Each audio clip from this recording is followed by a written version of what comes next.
All right, hello wine drinking people.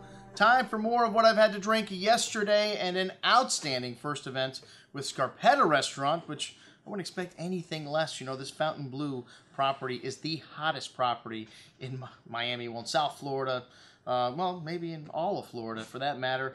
And yeah, we've just started working with them, and you know, like I said, I've known the director of beverage over there, David Mocha, for a while, and these guys do a great job, so I really had nothing to worry about. Just got to sit back, relax, and enjoy everything last night, which a lot of times my first event with people doesn't go that smooth.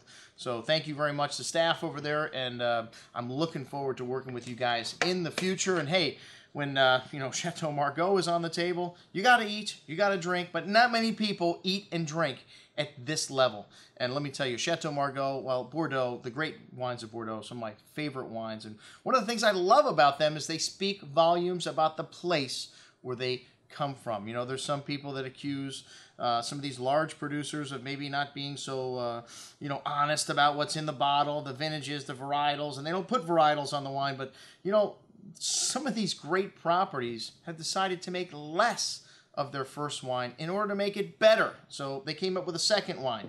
Well, they've had one at Margaux for over 100 years. Some properties have come up with one recently, like Palmer, which theirs is relatively new. I think 1998 was the first vintage, but that's one of Margaux's major competitors.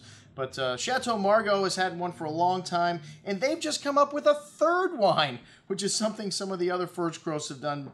And is it because the first two wines have gotten so ridiculously expensive? Probably. And also to have something for the restaurant trade to be able to serve, and something that's more drinkable on release. One of the things with you know, great wines from Bordeaux, they need time. And this Margaux de Chateau Margaux, I could see it being listed on a wine list and people, you know, mistaking it for Chateau Margaux, but when it comes out, it's got a black label. Sorry, we don't have any because it's not a retail item.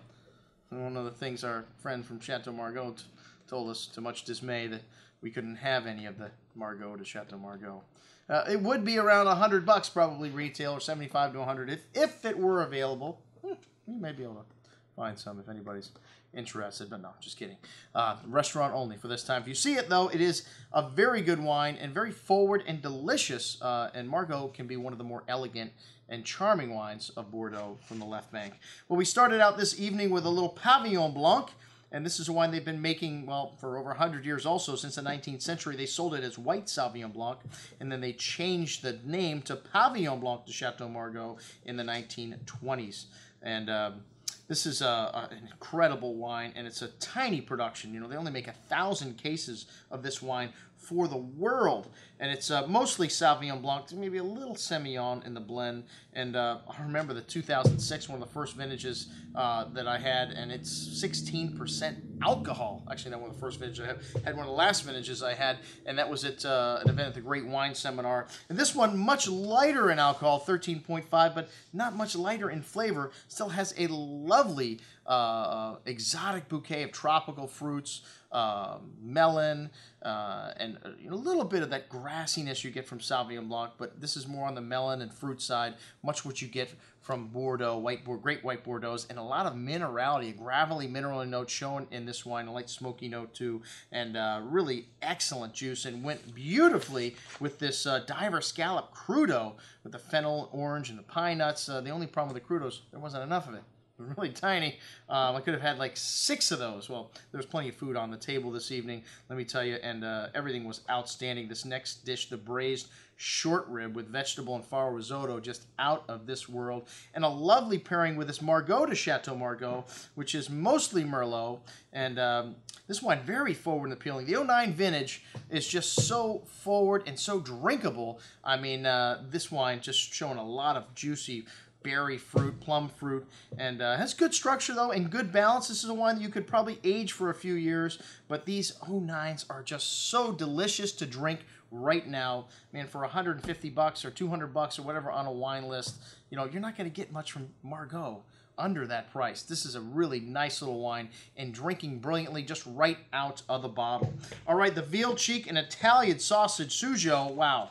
Fabulous, man. Like I said, the food just off the charts. We had this with the two Pavillon Rouge wines, the 2000 and the 2005. The 2000 just garbage, gorgeous, really. I mean, this 2000 vintage showing brilliantly right now. And, you know, you had a lot of lovely kind of raspberry and light red berry fruit in this, currants, and then some lovely herbs showing in this as well. And really nice complexity in this wine. Soft, round tannins, really drinking beautifully. The 05, the first bottle we got was just slightly off. And, you know, with wines, it wasn't corked.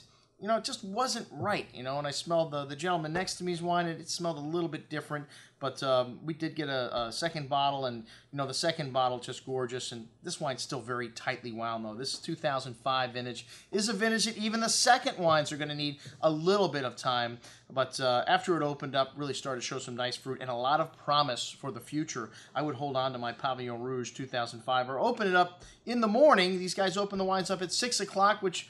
that's when you're just getting to work in the restaurant business. So they open them up, you know, a little bit in advance, but my experience has been with the great wines of Bordeaux, you may want to open them up in the afternoon. The 2004 Chateau Margaux, really beautiful nose, and we have the 89, the 83, and the 2004 in the flight here in this wine. And, you know, the nose was really nice. Had some lovely coffee, some lovely fresh earth, the gravelly minerality, licorice, creme de cassis, flowers. On the palate, though, it's just a little bit light, and I've always liked 2004 as a vintage right from day one because it drank consistently good right from, like I said, the time we went and tried the wines in Bordeaux. And this wine's still showing nice, but maybe just a little light for the price tag for this wine. 1989 and 83, absolutely standout vintages for Chateau Margaux. The 89 got 100 points in the Wine Spectator, and the 83, a lot of people's scorecards, wine of the vintage. And this 83 still possessed a lot of power, seemed to open up the entire night, and the best sip that I had was the very last sip that I had. The same thing with the 89. Both of these wines showing lovely bouquet to them and silky smooth tannins, but still a little bit dry at the end, still a little bit of tannins to be resolved in these wines. You could keep the 89 another 10, 20, 30 years or more. A great vintage for Chateau Margaux, but really nice right now after it had a chance to open up. The 83 also delicious. You know, I think the 83 was probably the wine of the night on most people's scorecard, but definitely mixed. There was a lot of 89s on the scorecard as well for wine of the night. I had a hard time deciding. At the end, I think I went to the 83, but it took me till the very last sip to pick a winner here. A really fantastic evening, and that's what we had to drink with our friends from Chateau Margaux. I'm your host, Andrew Lampasoni, signing off for the Wine Watch, saying remember, always drink the good stuff first.